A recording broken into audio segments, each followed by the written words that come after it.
jours, beaucoup de personnes pensent que le seul message de Christ est basé sur la sanctification, la piété et tout autre enseignement de ce genre.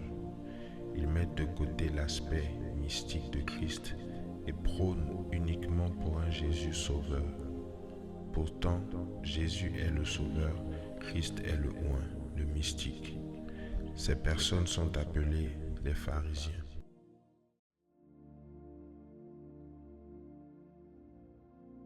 De nos jours, beaucoup de personnes pensent que le seul message de Christ est basé sur la sanctification, la piété et tout autre enseignement de ce genre. Ils mettent de côté l'aspect mystique de Christ et prônent uniquement pour un Jésus sauveur. Pourtant, Jésus est le sauveur, Christ est le oint, le mystique. Ces personnes sont appelées les pharisiens. Shalom, bienvenue à votre émission LCH, les choses d'en haut. Aujourd'hui, nous allons continuer. Ça fait très longtemps que nous ne nous sommes pas vus effectivement parce que nous étions en préparation pour cette saison 3 et aussi parce que j'avais d'autres tâches. Donc aujourd'hui, nous allons continuer et nous allons voir un thème qui n'est pas des moindres. Vous avez certainement vu l'affiche depuis avant-hier.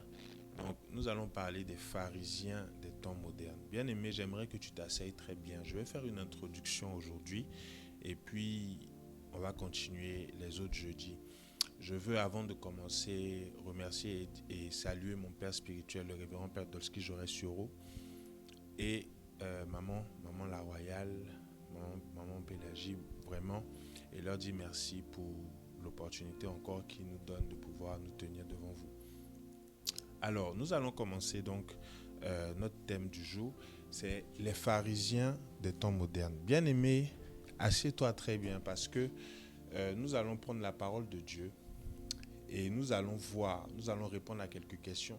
Les questions sur lesquelles nous allons répondre, c'est qui sont les pharisiens, comment les reconnaître et comment éviter de tomber dans leur piège. Alors, sans plus tarder, nous allons déjà voir une définition. Les pharisiens, qui sont les pharisiens? Donc, j'ai fait mes petites recherches et je me suis rendu compte que les pharisiens, ça signifie séparer. Ça veut dire que ils doivent cette appellation, on dit pharisien en hébreu, perushim, qui signifie séparer. Et ils doivent cette appellation non seulement au fait de s'être tenus à l'écart de toute impureté rituelle, mais avant tout à leur éloignement pour les peuples. Ils sont éloignés du peuple. Donc ils n'ont pas le même zèle que le peuple pour la loi.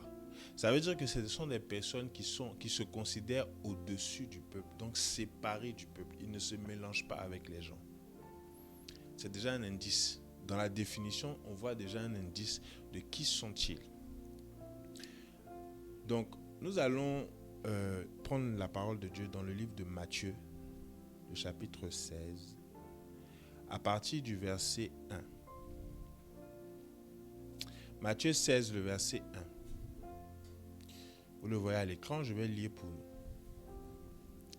Alors, les pharisiens et les sadducéens abordèrent Jésus et pour l'éprouver, ils demandèrent de leur faire voir un signe venant du ciel.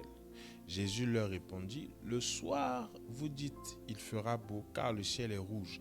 Et le matin, il y aura de l'orage aujourd'hui, car le ciel est d'un rouge sombre. Vous savez discerner l'aspect du ciel, et vous ne pouvez discerner les signes des temps.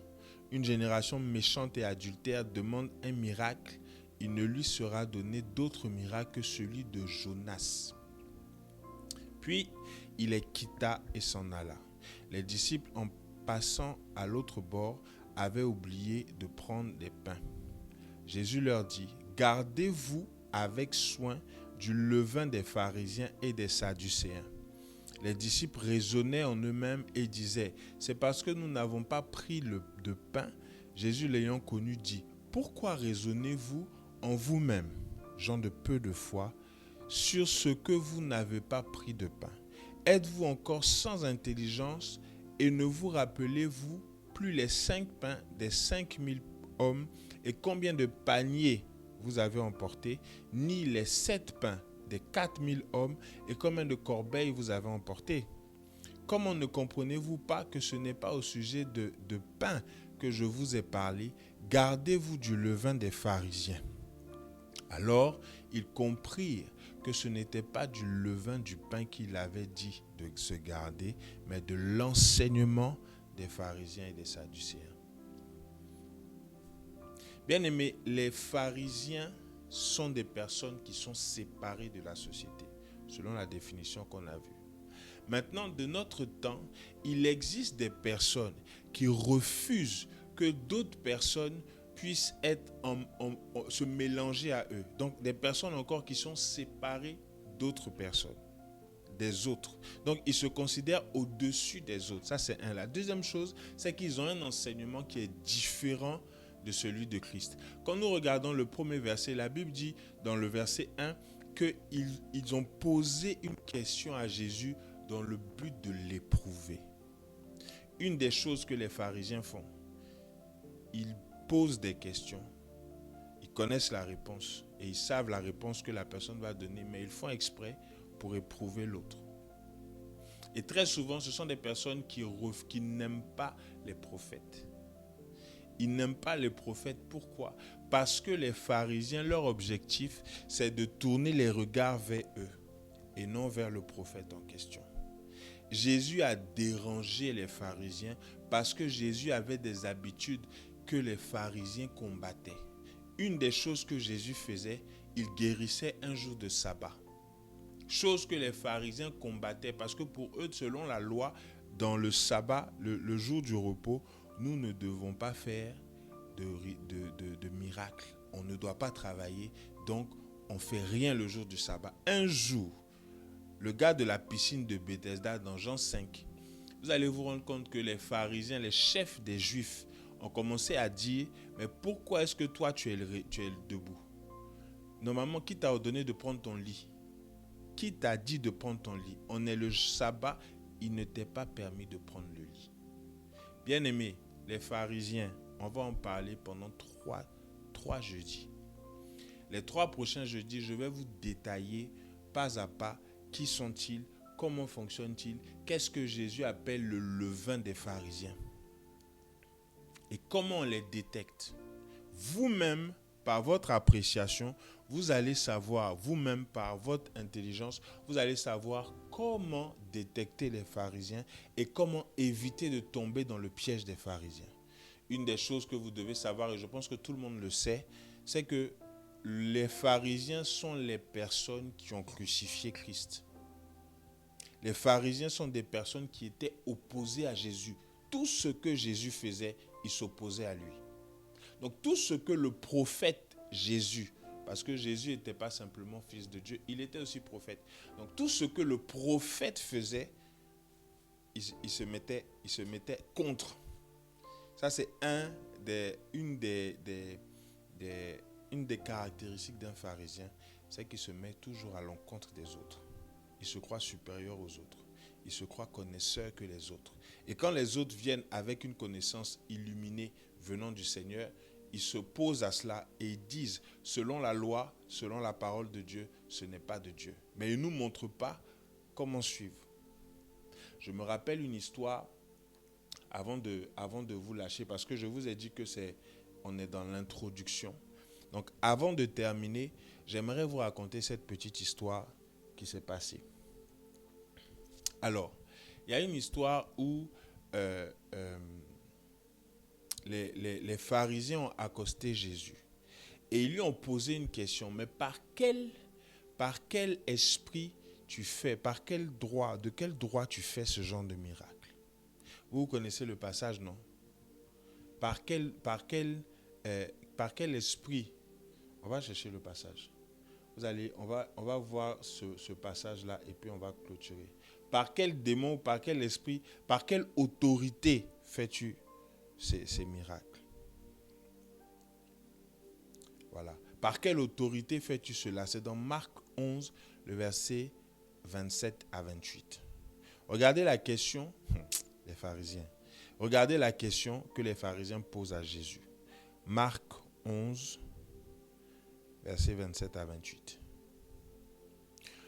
Ils se rendirent de nouveau à Jérusalem et pendant que Jésus se promenait dans le temple, les principaux sacrificateurs, les scribes et les pharisiens et les anciens vinrent à lui et lui dirent: par quelle autorité fais-tu ces choses, et qui t'a donné l'autorité de les faire? Jésus a dérangé les pharisiens. Quelque chose qu'ils n'ont pas l'habitude de voir. Dès qu'ils ont vu ça, ils lui ont posé la question: mais attends, tu te prends pour qui pour faire ça? Mais qui t'a donné cette autorité? Et Jésus va leur répondre: je vais vous adresser aussi une question, répondez-moi. Et je vous dirai par quelle autorité je fais ces choses. Le baptême de Jean venait-il du ciel ou des hommes? Répondez-moi. Mais ils raisonnèrent ainsi entre eux: si nous répondons du ciel, il dira: pourquoi donc n'avez-vous pas cru en lui? Et si nous répondons des hommes, ils craignaient le peuple, car tous tenaient réellement Jean pour prophète. Alors ils répondirent à Jésus: nous ne savons. Et Jésus répondit: moi non plus, je ne vous dirai pas par quelle autorité je fais des choses. Une chose que les pharisiens font, quand ils testent, ils vont faire en sorte que le peuple puisse les apprécier. Jésus s'en foutait de l'appréciation du peuple ou pas. Jésus faisait ce que le Père lui a demandé de faire. Donc, que le peuple soit OK ou pas, ce n'était pas le problème de Jésus. Et les pharisiens, eux, ce qu'ils aiment, c'est que le peuple les acclame. Ils sont même capables de se compromettre pour que le peuple les acclame. Bien-aimés, c'était l'introduction. Nous nous retrouvons jeudi prochain. On va continuer la deuxième partie et la troisième partie le jeudi d'après. Vous allez apprendre des choses sur le pharisianisme et sur les pharisiens des temps modernes. Que Dieu vous bénisse, que sa faveur soit sur vous. On se retrouve jeudi prochain. Ciao.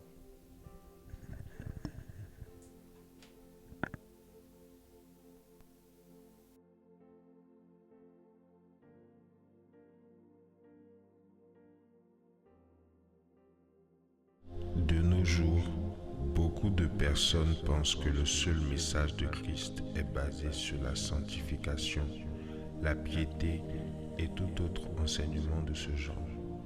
Ils mettent de côté l'aspect mystique de Christ et prônent uniquement pour un Jésus sauveur. Pourtant, Jésus est le sauveur, Christ est le oint, le mystique. Ces personnes sont appelées les pharisiens.